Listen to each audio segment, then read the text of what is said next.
So I've told you that you can have SPDF orbitals, those are called atomic orbitals, or you can have hybridized orbitals. And so in this section, we're going to talk about what hybridization kind of looks like and how it affects molecular shape. Now this can get way complicated. I'm going to try to make it as less complicated as possible, but it can be kind of confusing. But now, hybridization is a mathematical procedure. We're not going to do that math. Don't worry about it. Kind of like the Schrodinger equation, not doing that. So what it does is it combines the standard atomic orbitals, so that would be sp, d, and f, to form new atomic orbitals. So we're going to call these orbitals, that we're going to smush them together. So we have sp. So remember, think battery, gas engine. So we call that a hybrid. We have SP, we have SP2, we have SP3, and it goes on and on. So let's kind of talk about where we're going here. Methane. When we draw the Lewis structure for methane, it looks like this.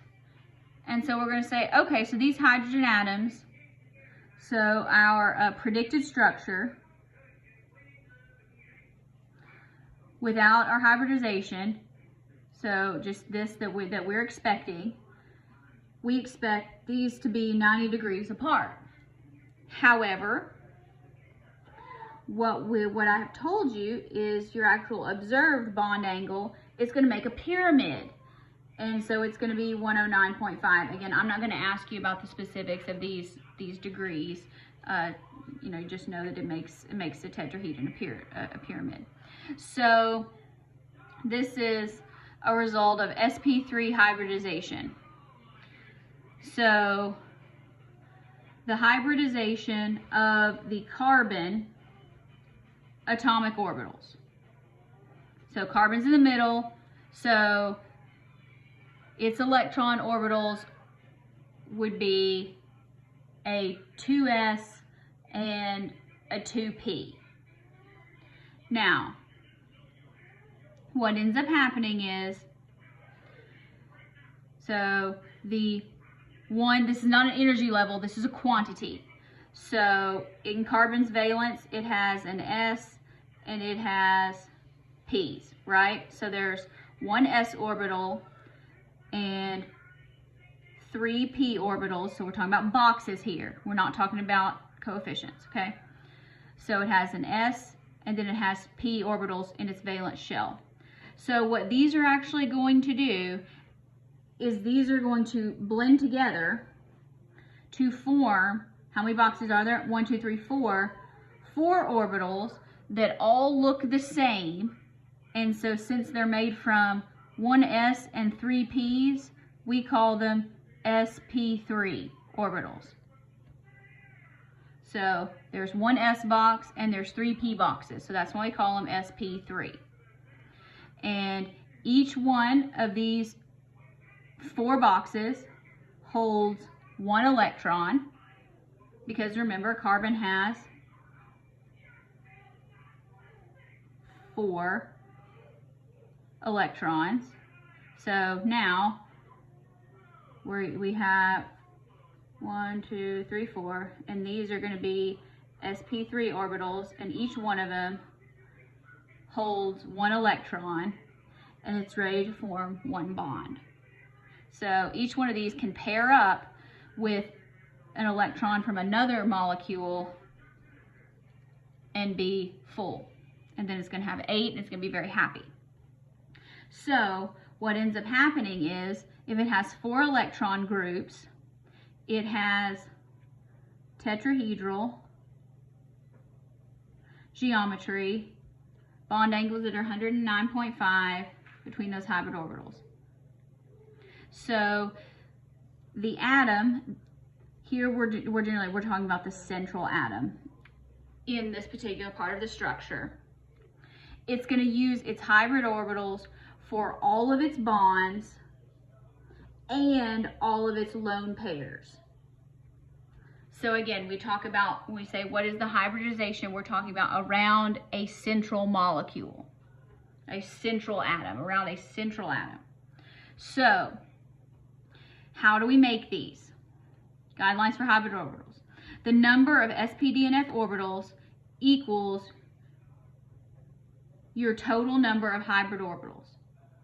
So if you have one s orbital and two p orbitals, 1 plus 2 is 3. So you have a total of 3 orbitals. One of them is s, p, and there's 2 of the p's, so it's p2.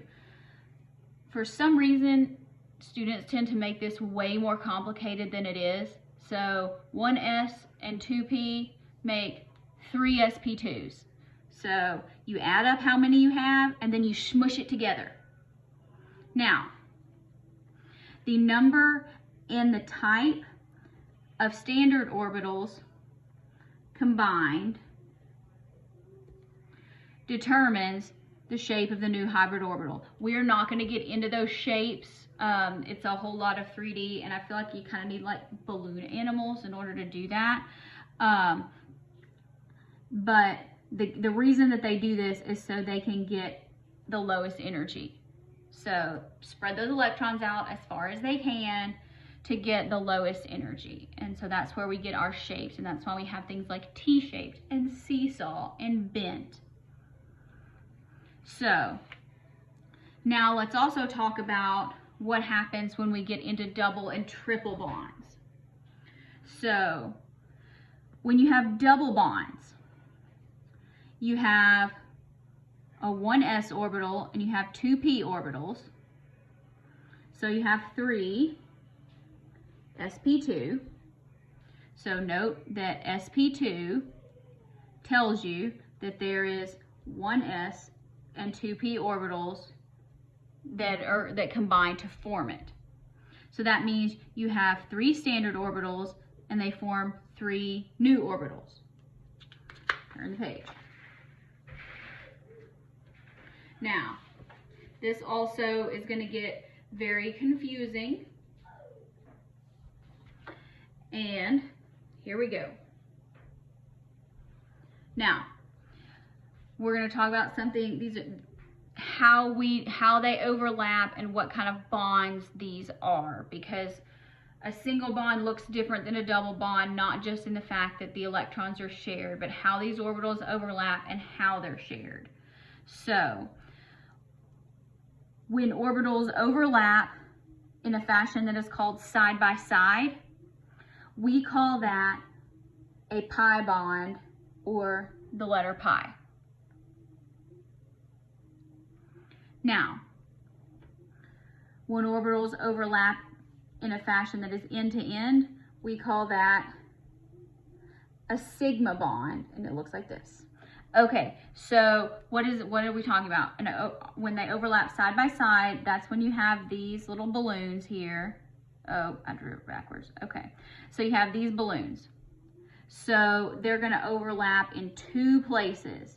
So the way you remember this, a pi bond, the letter pi has 2 sticks. So they overlap in 2 places. The orbitals are straight up and down. It looks like a pi sign, sort of. Use your imagination. So when they combine, they look like this. Okay, so you have your bottom and they're kind of stretched out. Okay, and then same thing here on the top. And they're just kind of stretched out. And so they're close to touching. Now, so there's a pair of electrons and a pair of electrons. And they just, because see there's electron here and there's electron here, here, and here. And so now they're both up here and they're both down here, and they have more freedom to roam and they're happy. So a pi bond connects side by side. When they overlap end to end, this is a sigma bond, and so it looks like a circle. So end to end, this is where the orbitals look like this. So they're side to side. And so here you have one electron and one electron. So here they're going to connect end to end. So you end up with something that looks like this. Again, see, told you to think about balloon animals. So here is where your two electrons are, and this is your sigma bond. Now, I'll point this out in this diagram. This diagram looks really crazy and scary. It's not that bad. So, all single bonds, no exceptions, are sigma bonds. Single bonds always overlap end to end. Double bonds consist of one sigma and one pi bond. So that looks like this. So here, this is, here's the molecule. It's C double bond O H H. So here's your oxygen. Here's your oxygen's orbital. Here's your carbon. Carbon has 1, 2, 3 hybrid orbitals there. So you have a sigma bond with a hydrogen, a sigma bond with a hydrogen, a sigma bond with an oxygen, but this oxygen is a double bond, so the other portion of the double bond is where, this is where the other electrons are shared. So here you have one sigma and 2 pi bonds. Now oxygen is not hybridized there, but carbon is. So there's its sp2s right there. And then it uses its p orbital to connect with oxygen's p orbital, and then oxygen's p orbital and carbon's p orbital connect in a sigma bond there. This is very, very complicated. I'm not going to ask you to draw it, just kind of understand sort of that it exists. Now, a triple bond consists of one sigma and 2 pi bonds. And that's down here. So here you have your sigma bond, and then you have pi bonds that are connected up and down, and then you have pi bonds that are connected, you can't see that. So you have your sigma bonds here that go straight and connect like this. Then you have your first pi bond going up and down, so here they are, and they're connecting like this. And then you have your second set of pi bonds, and they're like this, and they're going to connect in the other direction, 90 degrees. So it looks really weird, but that's how they make space for all these molecules. So hybrid orbitals overlap to form a sigma bond. And then you have unhybridized p orbitals form a pi bond right there. So because the side-by-side overlap of the p orbitals, the pi bond is actually weaker, and it is easier to break than a sigma bond, because you're probably going to think, but if it's connected in 2 places, isn't that stronger? Well, sort of. It's connected in 2 places, but if you look here, this is very thin. This is a very thin overlap area. Now, if you have this, you can, what happens if the molecule or the bond gets twisted? Boom, it breaks. That's what happens. That's why it's weaker, is it because it cannot twist without breaking the bond. Now, if you have a sigma bond where they're just connected like this, you can twist it all you want to. There's free rotation there. But if you have a pi bond, you twist it, it breaks. So you think that more connection makes it stronger. Now overall, because a double bond is a sigma and a pi, because it's both there. Ooh, that's interesting. Okay, visual. I'm trying to use my fingers. Feels like shadow puppets. Yes, this is stronger than a single bond, but comparatively with a sigma and a pi, the sigma bond is the stronger one because you can twist it and that breaks, but the sigma bond still stays. Now, sp hybridization and triple bonds. This is where you have one s orbital and one p orbital. 1 plus 1 is 2. From 1s and 1p, that's an sp. So in this case, you have 2p orbitals that don't get hybridized, so they remain unhybridized. So these hybridized orbitals, they are the ones that form the sigma bond. You can say sigma. And then the p orbitals that are not hybridized, those are the ones that form the pi bonds. So I don't think I can do this with my fingers, but I'll try. So you have your hybridized orbitals, which are these, sp, 1s and 1p mixed together. There you go. Then you have your set of, here, oh gosh, I don't think I can do this. Your first set of pi bonds, and then you have another set. Yes, I can. There we go. Another set. So this is a pi bond, this is a pi bond, this is a sigma bond. That's fun. All right, so that's kind of what it looks like. Now again, I'm not going to ask you to draw any of this, but it just kind of makes sense as to why bonds form the way they do.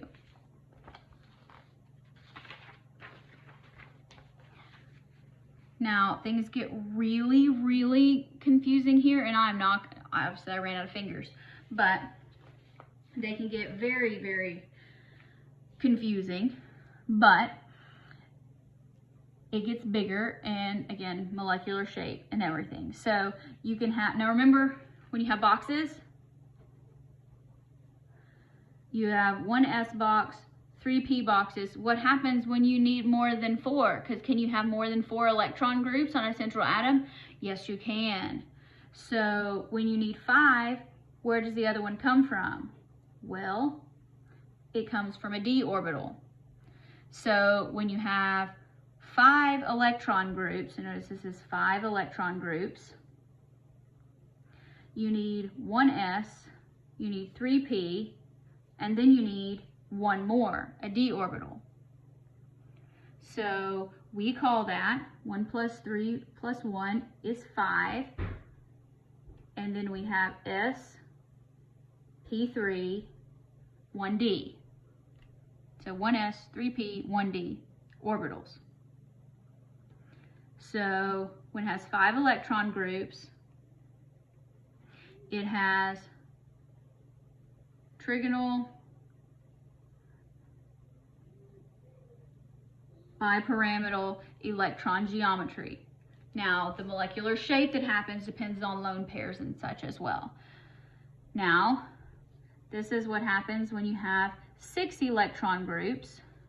Again, you need 6 boxes. So these are your boxes to choose from. So you have 1s, you have 3p, that's 4, you need 2 more. So you get them from the d orbital. So now you've used 2 of the d's. So there's 1, 2, 3, 4, 5, 6. And then we just smush them together. S, P3, D, 2 boxes. P, 3 boxes, D, 2 boxes. So that's going to give you octahedral electron geometry. Molecular shape may be different depending on lone pairs. And all the bond angles are 90 degrees. So how does this work? If you're going to do this, the procedure is draw the Lewis structure. You have to be able to do that correctly. Next, you determine the geometry using your VSEPR theory. So this would be probably the electron geometry. Then you need to determine what sort of hybridization scheme is going to be on your interior, meaning your central. That means the central. So you can do this for multiple atoms in a complex molecule. We're not going to do that. Then, theoretically, I'm not going to ask you to do this. You would sketch the molecule with all of its overlapping orbitals, and then you label them as sigma or pi bonds. What I want you to know is I want you to know that what kind of hybridization depends on how many electron groups you have, so what goes with what, and then I want you to know if it's a single, double, or triple bond, how many sigmas and pi bonds you have.